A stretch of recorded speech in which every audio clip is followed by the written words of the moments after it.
Yeah, this time around, it's more about what is on the ballot than who is on the ballot. We talked earlier about Arizona Right to Life is appealing to a higher court the ballot initiative that would enshrine abortion rights into the state constitution, saying that it was written so vaguely that it misled people that signed the petition.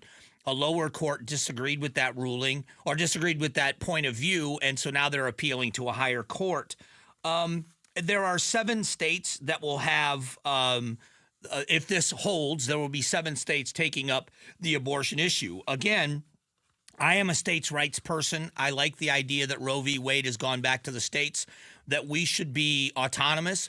And I warned my crowd, my people, I say, which are the pro-life people, I warned them when this happened, the celebrating that we saw. And I said, we may have some states that have very strict abortion rules that would make pro-life people happy, but you are going to see states like California now that will have abortion that will be allowed much later into the pregnancy than any other place. So this victory is not a victory. The victory comes when you convince people that your point of view is more correct than isn't correct.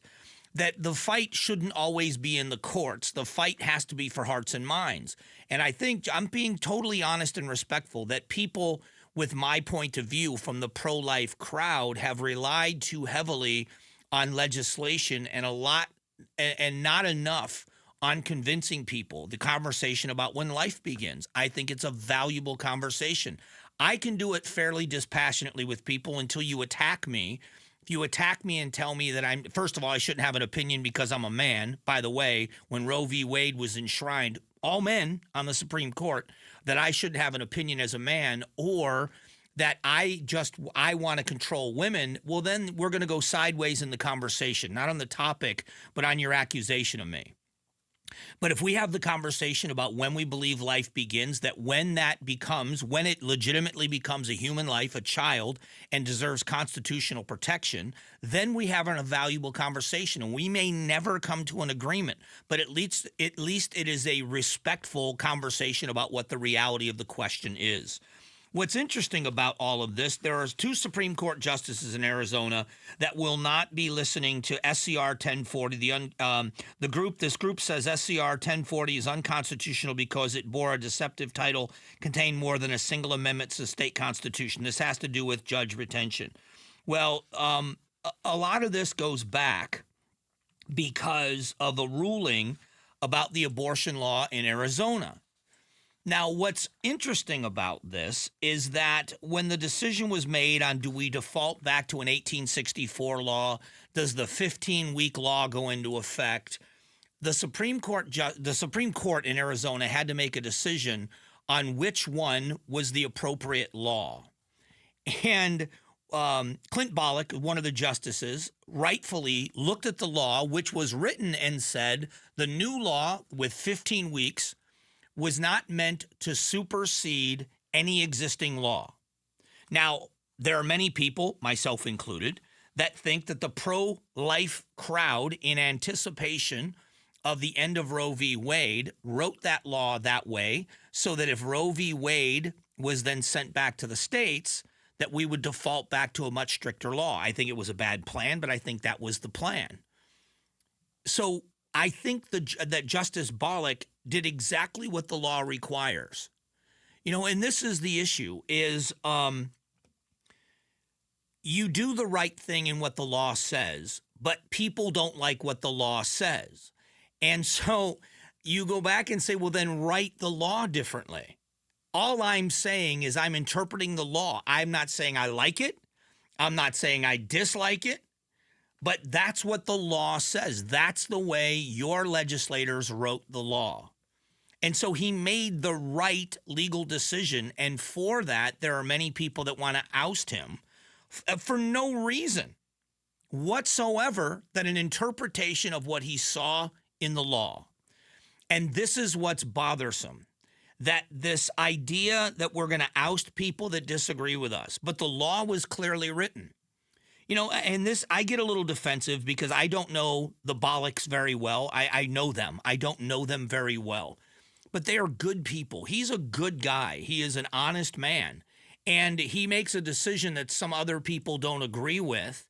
that they don't like the fact that we're reverting back possibly to an 1864 law, which, by the way, was recertified in the 1970s. I'm not defending it. I'm just saying there's more to the story. And then the legislature fixed it. They fixed the issue like it should have been done. And it was his wife, by the way, who was one of the Republicans that stood up and fixed it. And then she took heat for fixing it.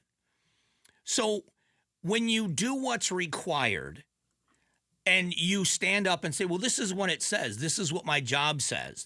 I have to do it. I have to interpret it this way. From a Republican's perspective in the Supreme Court, the federal Supreme Court, the decision on Obamacare in which Chief Justice Roberts sided with the liberal justices. But in that decision, he wrote, it's not our job, and I'm paraphrasing, but it's not our job to decide whether a law is good or bad. Our job is to decide whether a law is constitutional or not. If you don't like bad laws, don't elect bad lawmakers. That's, in essence, what he said. So this is the fight that we have over a topic that becomes so emotional. And I understand the topic of abortion or the right to life is an emotional topic. But we're punishing people or potentially punishing people for something that wasn't their fault. That's the emotion of this. This is when the emotions get out of control. Another one, the border security measure, Prop 314, is going to be on Arizona's ballot. Arizonans will get to vote on a package of measures that Republican lawmakers say are necessary to create border security. Again, a very emotional topic. Will voters in Arizona vote in favor of this? And I think many, many, many, many will. And before people start screaming xenophobic or racist or whatever else, you have to understand why. Arizona is a border state. One of the things that we have I just saw the story this morning, the alarming number of children in Arizona that are dying from fentanyl overdoses. We all know how strapped and taxed our systems have been because of illegal immigration. Go talk to people in the Pima Regional Medical Center, or Yuma Regional Medical Center, I'm sorry. Go look at the statistics of what's been spent, and it's untenable. So there are reasons why people are reacting this way and states are taking these measures. It's because the federal government has not done its job. And here we are in this political season still dancing around that issue. Thanks for watching the Mike Broomhead Show. Catch up on Amazing Arizonans, a KTAR News podcast, and click the button in the middle to subscribe.